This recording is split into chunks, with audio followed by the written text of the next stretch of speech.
The sun bled low across the rugged hills of Sage Creek, casting long, bruised shadows over the broken land.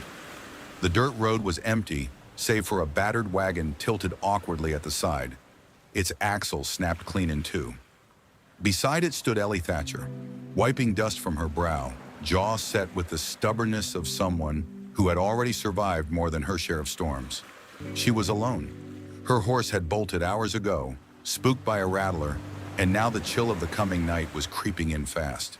In the distance, the mournful cry of coyotes rose, a haunting reminder of how unforgiving this land could be. Then through the thickening dusk, a figure appeared, a lone rider cutting across the prairie like a shadow unbothered by time. He wore a worn hat pulled low, a long duster coat flapping against the lean sides of his horse. No badge, no company, just a slow, deliberate approach, like he had nothing to fear, or had learned fear wasn't worth his time. To Ellie, he looked like just another drifter, but Sage Creek had taught her better than to trust first impressions. She squared her shoulders, braced against the gathering dark, and waited. The man pulled his horse to a stop a few paces away, tipping his hat back just enough for Ellie to catch a glimpse of a face worn by sun and silence. Not old, but seasoned. Eyes like river stones, steady, unreadable. "You look like you could use a hand," he said, his voice low and even. Ellie tightened her grip on the wagon side, the splintered wood rough against her palm. "Depends on whose hand's offering." A ghost of a smile crossed his lips, there and gone. "Name's Robert Calloway," he said. "Not here to cause trouble. Just figured no good comes from being stuck out here after sundown." She hesitated, weighing her options. The broken wagon, the empty horizon, the chill threading through her bones. Finally, she gave a curt nod. "If you know anything about wagon axles, I'm listening." Robert swung down from his horse with easy grace, the kind that said he spent more time in a saddle than in any house with a roof. He walked the wagon slow, inspecting the damage without touching it. When he crouched beside the broken wheel, Ellie caught sight of the revolver holstered at his hip. Worn but clean, the leather molded perfectly to it. "Axle's cracked clean," he said after a moment. "No fixing it here." "Then what?" Ellie asked. He stood, dusting his hands on his jeans. "Got a spare timber at my camp a mile back. Could rig a temp fix. Enough to get you to the next rise where the trail splits." She frowned. "You expect me to ride off with a stranger?" He shrugged, neither offended nor pushy. "You're welcome to sit here and wait for the coyotes. Or worse." Ellie sighed, the tension draining from her like a leaking barrel. "Fine, but I'm riding my own horse." Robert's brow lifted slightly. "You got a horse?" She flushed. "Had." She spooked. He whistled, low and amused. "Then you ride with me, Miss Thatcher," she said tightly. "Ellie Thatcher." "Pleasure," he said, and meant it. Ellie grabbed her rifle from the wagon, slinging it over her shoulder. Robert offered his hand to help her up behind him, and after a brief hesitation, she took it. His palm was calloused, warm, a grounding kind of solid. The horse shifted under their combined weight, but Robert kept it steady with a low word she didn't catch. They rode in silence, the dusk deepening into a velvet black sky pierced by the first pricks of starlight. Ellie kept a wary distance, though it was near impossible on the narrow saddle. She could smell the leather of his coat, the faint trace of sweat and horse, the undeniable scent of someone who belonged to the land as much as it belonged to him. It wasn't long before they crested a rise and reached a small camp tucked between two boulders, a tidy fire pit, a rough lean-to. A second horse picketed nearby, a rangy gray that watched them with mild disinterest. Robert slid off first, then helped her down with the same quiet efficiency. "Fire's still warm," Ellie noted. He nodded. "Left it burning. Figured I'd find trouble one way or another." Ellie shot him a look. "Is that your idea of optimism?" Robert chuckled, a sound as rare and fleeting as rain in Sage Creek. "Just realism." He went to a pack slung beneath the lean-to and dug out a heavy timber wrapped in rough canvas. "Won't be pretty," he said, hauling it onto his shoulder with an ease that made Ellie blink. "But it'll hold long enough." They made the trek back to the wagon under a sky full of stars, the land stretching around them, vast and silent. As they worked by lantern light, Ellie holding the beam steady while Robert hammered and braced. She found herself stealing glances at him. There was a steadiness to him, a surety in every move he made, that spoke louder than words. Not a boy playing cowboy, not a man looking for trouble. Someone used to fixing things others left broken. Someone who'd seen too much to ever call anything easy again. When they finished, the makeshift axle creaked but held. Robert patted the wagon wheel and stepped back. "It'll get you home." Ellie exhaled, feeling a tightness in her chest she hadn't even realized was there. "Thank you." He tipped his hat, gathering his reins. "Just doing what needed doing." As he swung into the saddle, Ellie surprised herself. "You hungry?" she asked. He paused, silhouetted against the star-cloaked sky. "Always," he said with a lopsided grin, and just like that, under the watchful eyes of 1,000 silent stars, a crack opened in the walls Ellie Thatcher had spent a lifetime building. A crack wide enough, maybe, for something new to slip through.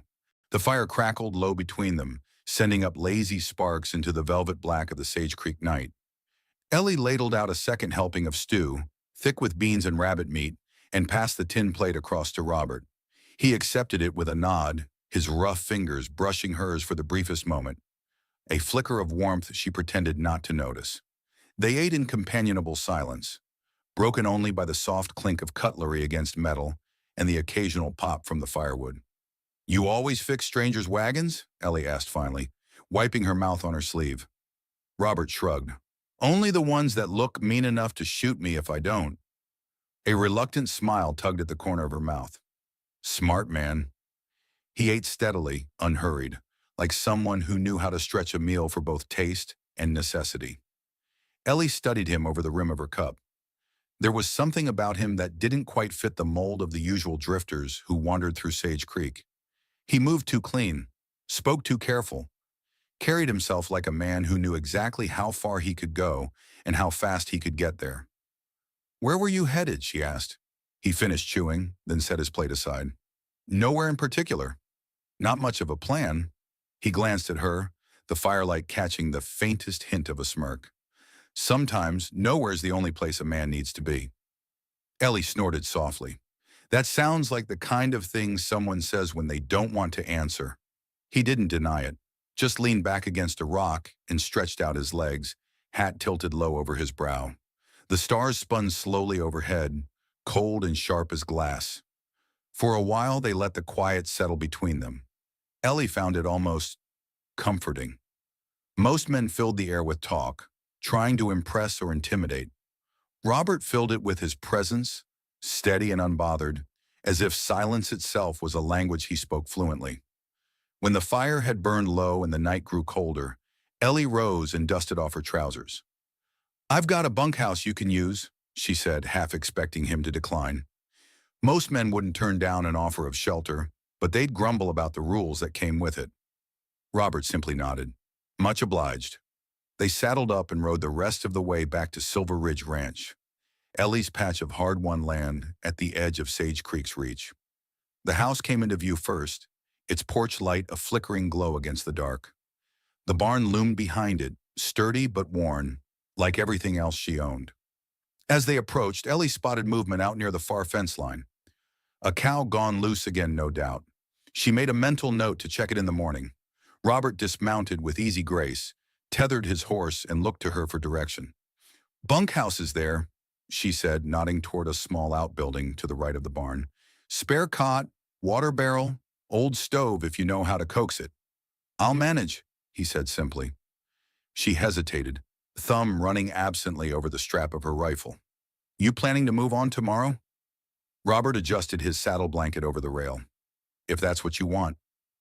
Ellie chewed the inside of her cheek.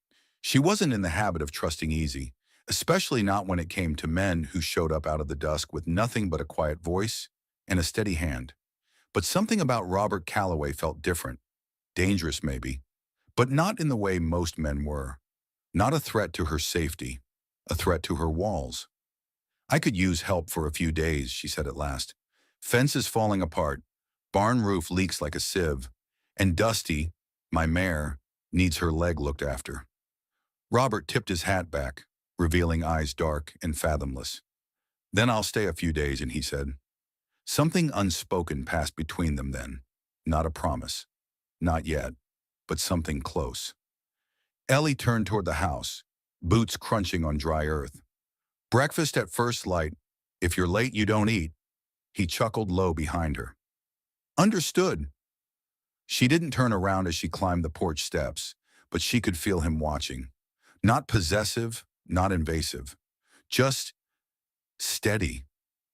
Inside, she leaned her rifle against the doorframe and sagged against the wall, letting out a breath she hadn't realized she was holding. A few days. That's all she needed.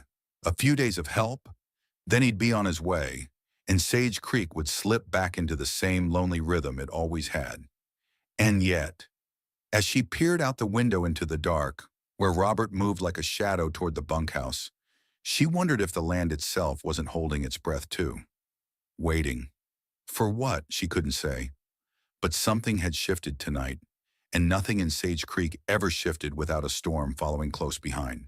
Morning came to Silver Ridge Ranch with a thin mist clinging to the low grasses and a pale sun struggling over the horizon. Ellie was already up, apron tied tight, biscuit dough under her fingernails as she worked the small kitchen stove. The smell of strong coffee and frying bacon filled the air. Comforting, steady. She heard the bunkhouse door creak open before she saw him. Robert crossed the yard with long, deliberate strides, his coat slung over one shoulder, sleeves rolled to the elbow. He moved like a man who knew how to work, not just watch it get done. Coffee's hot, Ellie said without looking up. If you're the kind that takes it black. Black's the only way, Robert replied, voice still rough from sleep. He poured himself a cup and settled opposite her at the small wooden table, setting his hat down beside him. For a few minutes, they ate without speaking. Two people who understood the sacredness of a quiet morning. After a while, Robert broke the silence. You built this place yourself. Ellie nodded, slicing into a biscuit. My father started it, left it to me when he passed. Been trying to keep it breathing ever since. Robert took a slow sip of coffee, studying her with that same unreadable gaze. You're doing more than just keeping it breathing.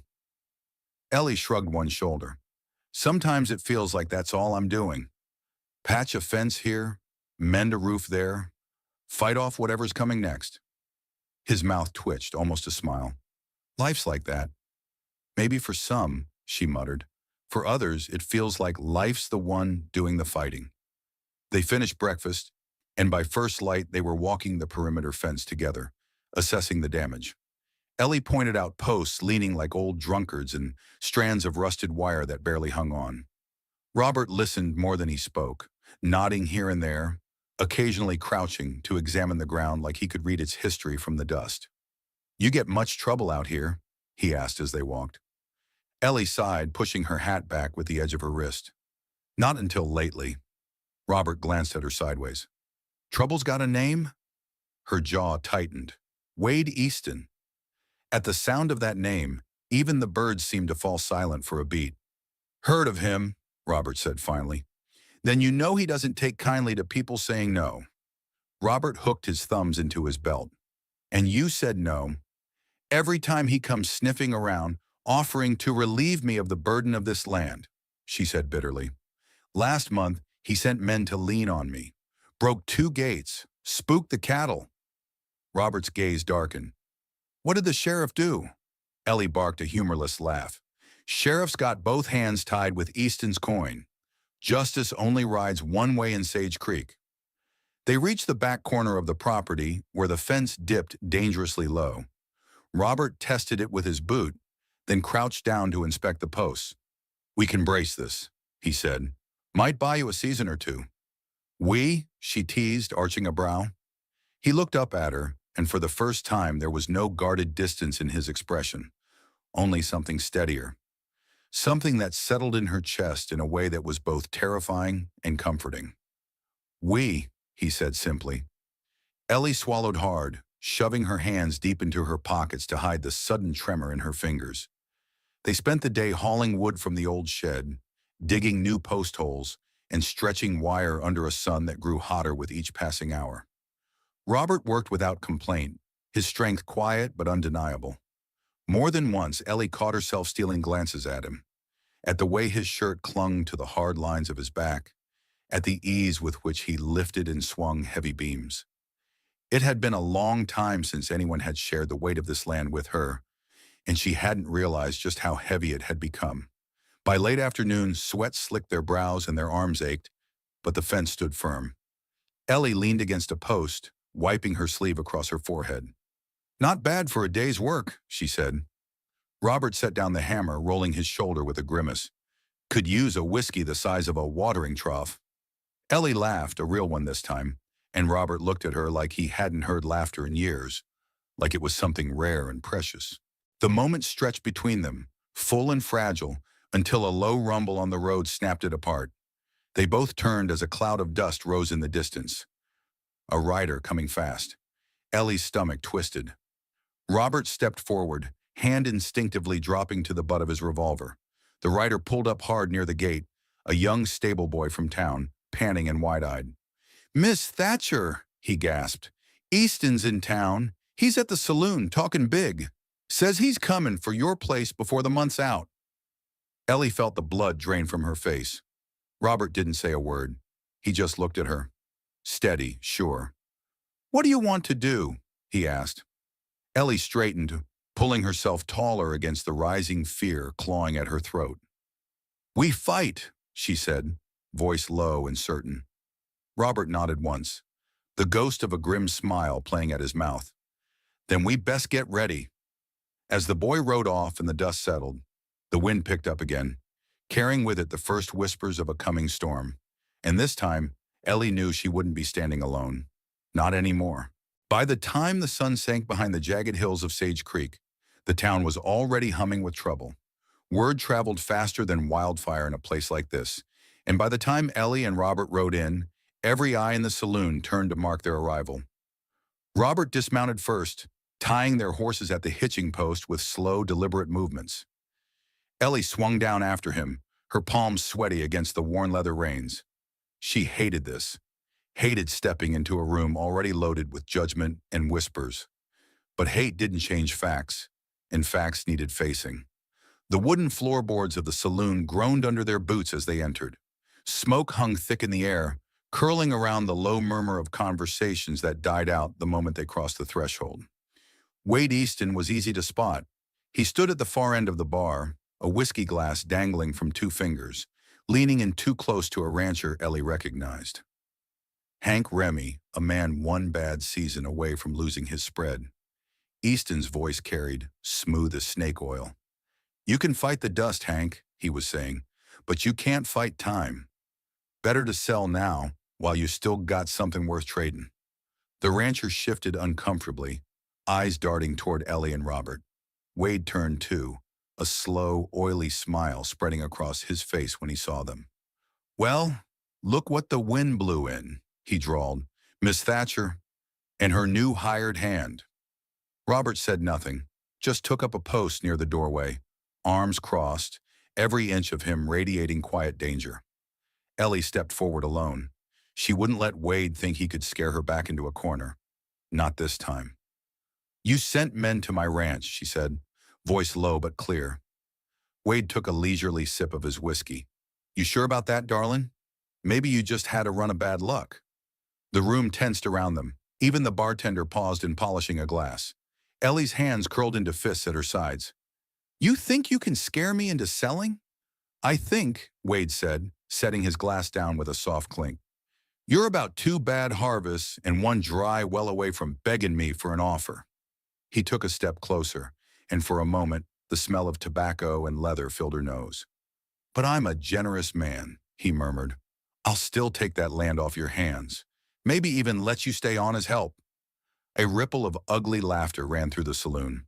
Robert pushed off from the wall, moving slow but certain. He didn't reach for his gun. He didn't have to. The weight of him filled the room like a storm front rolling in. "You should walk away, Easton," Robert said, his voice a low rumble. "While you still can." Wade turned, sizing him up with a sneer. "And who are you supposed to be? Some washed-up gun hand she picked up out of pity?" Robert's mouth twitched, not quite a smile. You got the washed-up part wrong. The tension stretched taut as a wire between them. One wrong word, one twitch toward a holster, and the saloon would explode. Ellie's heart hammered against her ribs, but she stood her ground. "You won't take my land," she said, loud enough for every man and woman in the room to hear. "You won't scare me off it either." For a long moment, Wade just stared at her. Then he laughed, a slow, mocking sound. "We'll see," he said, grabbing his hat and pushing past them toward the door. But as he passed Robert, he leaned in close, voice low enough only they could hear. "Won't be your fence he comes for next time," he said. "It'll be you." Then he was gone, boots thudding against the dusty boardwalk outside. The saloon slowly exhaled around them, the tension bleeding out as conversations resumed. Softer, warier. Ellie turned to Robert, trying to steady her breathing. "You heard him," she said. "I heard," Robert replied grimly. They left the saloon without another word, mounting up and riding back to Silver Ridge as the night closed in thick and heavy. The stars were sharp above them, cold and uncaring. Ellie kept her gaze forward, her hands tight on the reins. "He's not going to stop," she said after a long while. Robert rode a little closer. "Number, he's not. And if we push back, he'll push harder," Robert said simply. Ellie swallowed hard against the knot of fear rising in her throat. She had fought so long, so hard to keep what was hers. The land, the memories, the life her father had bled for. She couldn't lose it. Not now. Not like this. When they reached the ranch, Robert dismounted and looped his horse's reins loosely over the fence post. Then he turned to her, moonlight catching the hard set of his jaw. "You're not alone in this," he said, quiet but firm. Ellie blinked against the sudden sting in her eyes. She nodded once, quick and sharp, because if she tried to speak, she might break apart. Together, they moved through the darkness, checking the fences, securing the barn doors, loading the rifles with steady hands, preparing. Because Wade Easton was coming, and this time, he wasn't bringing offers. He was bringing war. The next morning dawned cold and brittle, the kind of morning that felt like the earth itself was holding its breath. Ellie stood on the porch of the ranch house, a rifle slung over one shoulder, eyes scanning the horizon. There was no dust trail yet, no sign of Wade Easton's men. But she knew better than to be fooled by silence. Inside, Robert moved through the kitchen, methodically checking supplies. Rifles cleaned, ammunition counted, food packed into saddlebags in case they needed to run or hold out longer than expected. When Ellie stepped inside, he glanced at her but said nothing. Words weren't needed between them now. The air was already thick with everything they weren't saying. "You ready?" she asked quietly. Robert tightened the strap on a saddlebag. "Ready as we'll ever be." They spent the morning fortifying the ranch. Robert rigged tripwires along the back pasture, lines of cowbells strung low between fence posts. Ellie nailed boards across the lower barn windows and checked the hinges on the heavy doors twice over. Every hammer strike echoed across the dry fields like a dare. When the sun climbed high and the heat shimmered off the dirt, they took a break by the well. Robert drew up a bucket of water, handed her a tin cup first. Ellie drank deep, then wiped her mouth with the back of her hand. "Do you think they'll come today?" Robert leaned against the well post, eyes narrowed against the sun. "If I were him, I'd wait until nightfall." Ellie nodded. She had expected as much. A long silence stretched between them. Finally, she said, "You don't have to stay." Robert looked at her then, and for the first time since he rode into her life, all the walls were gone. "I do," he said simply. Ellie felt something inside her crack wide open. For so long, she had fought every battle alone, fists up, heart guarded. But Robert Calloway wasn't just standing beside her. He was choosing to fight with her, for her. She set the cup down and crossed the short distance between them. Without hesitation, she laid her hand against his chest, feeling the steady beat of his heart beneath her palm. "You're a stubborn man," she said, voice thick. A corner of his mouth lifted. "Takes one to know one." Before she could lose her nerve, Ellie leaned up and pressed her forehead against his chest. Robert wrapped his arms around her. Slow, careful, like he was afraid she'd shatter if he moved too fast. They stood there a long time, wrapped in the kind of silence that needed no explanation. Later, as the sun sank low and the sky bruised into twilight, they took positions. Robert in the barn loft with a rifle. Ellie on the porch with her father's old Winchester laid across her lap. Waiting. Watching. The first sign came just after dark. The faint rumble of hooves against hard ground. Then the distant flicker of lanterns bobbing like will-o'-the-wisps across the far hills. Easton wasn't coming quietly. Robert slid down from the loft and crossed to her. "They'll expect you to surrender." "I won't," Ellie said. He nodded like he never doubted her. "Then we hold until help comes." She gave him a grim smile. "Sheriff won't come. He's bought and paid for." Robert's jaw tightened. "Then we hold for ourselves." The minutes stretched painfully slow. Ellie's grip tightened on the rifle, knuckles white. She could see them now. Easton's men, riding hard, dust clouds rising behind them. 5 riders, maybe 6. Not a full army, but enough. Enough to burn the ranch to the ground if they wanted to. Robert stood by her side, calm as stone, eyes tracking every movement, with that same unshakable focus she had come to trust. As the riders closed in, Ellie felt her heart hammer against her ribs, but she didn't move. She didn't run. She planted her boots on her porch, her father's porch, and squared her shoulders. This land was hers. Her family's blood soaked the roots of every tree, the dust of every trail, and she'd be damned if she gave it up without a fight. Easton rode at the front, a black scarf covering the lower half of his face. Coward. He pulled up hard just beyond the fence line, raising a hand to signal his men to fan out. Robert muttered low beside her. "Looks like they want to scare you first." "Let 'em try," Ellie said, lifting her rifle to her shoulder. The standoff stretched long and thin, the only sound the whimpering wind and the restless stomp of horses. Then Easton called out across the darkening yard, "Last chance, Thatcher. Sign the papers and walk away." Ellie stepped forward, raising her voice so it carried over the brittle silence. "You want this land, Easton?" She chambered around with a sharp, echoing snap. "Come and take it." For a moment, everything stood still. The horses snorted and pawed at the earth, riders shifting nervously in their saddles. The last of the sun's light bled from the sky, leaving only a bruised twilight stretching over Sage Creek. The barrel of Ellie's rifle gleamed in the half-dark. Then Easton laughed. It was an ugly sound, sharp and humorless. "You got guts, Thatcher," he called out. "I'll give you that." He flicked his hand. 2 of his men kicked their horses forward, galloping toward the porch. Ellie didn't hesitate. She squeezed the trigger, the rifle kicking against her shoulder. The lead rider's hat flew off and his horse reared, nearly throwing him. The second man jerked hard to the left, spooked, losing control. From the loft, Robert fired in one clean, precise shot. A bullet split the air, striking the dirt right in front of the second horse, sending both rider and mount sprawling. The porch shook under Ellie's boots from the force of the rifle's recoil, but she held steady, heart pounding in her ears.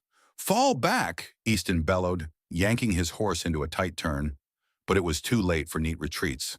The men panicked, scattering under the sudden, unexpected resistance. One rider crashed into a fence post, another threw down his weapon and fled into the darkness. Robert climbed down from the loft, moving like a shadow. He kept his rifle aimed low but ready, covering Ellie's side without a word needed between them. Easton sat his horse, rage burning in his eyes. "This isn't over," he shouted. Ellie stepped forward, lowering her rifle just enough for him to see the fire still burning in her. "It is for you," she said. For a long moment, Easton just sat there, seething. Then he spat into the dirt, yanked his reins hard, and galloped away into the dark, what was left of his men scrambling after him. Silence fell. Heavy, final. Ellie lowered her rifle, chest heaving. Robert crossed to her, taking the gun gently from her hands and setting it aside. "You did it," he said. "No," she whispered, voice thick. "We did." The adrenaline drained out of her all at once, leaving her legs weak. Robert caught her before she stumbled, steadying her with hands that were bruised but sure. For the first time in years, Ellie Thatcher let herself lean on someone else. And for the first time, Someone didn't let her fall. The next few days passed in a haze of exhaustion and cautious hope.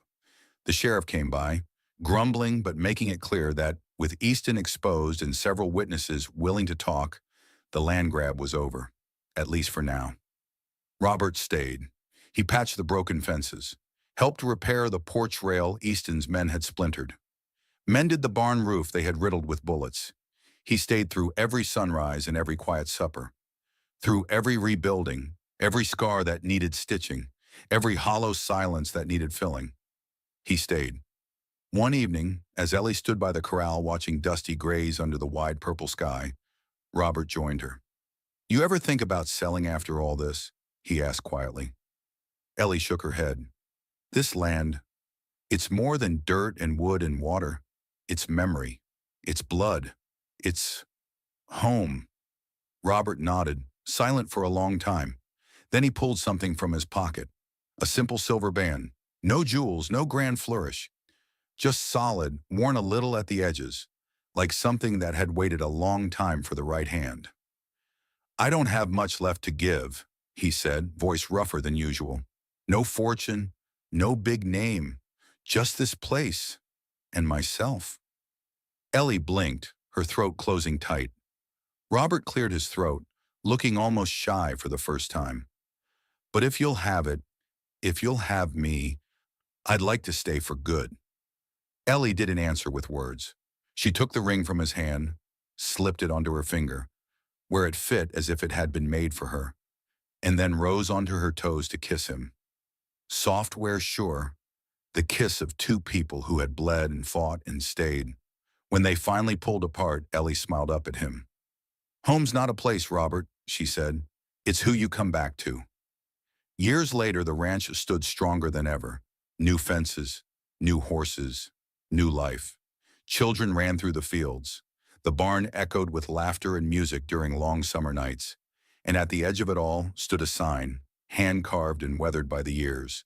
Silver Ridge Ranch, where hearts find their way home. Sometimes visitors would ask Ellie and Robert how it all began, how they had built something so lasting from a land so harsh. They would just smile and say, "One stubborn step at a time." Because in the end, it wasn't the land that saved them. It was the stubbornness. It was the fight. It was the choice, made again and again, to stay together, always.